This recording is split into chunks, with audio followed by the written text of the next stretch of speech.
نمیخواستم اینجوری وابسته شم،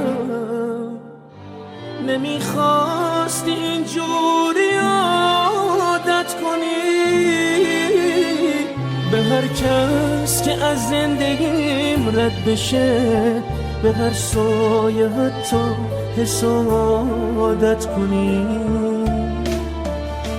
نمیتونم از عشق تو بگذرم، جدایی خود مرگ ترکم نکن. من و تو یه اندازه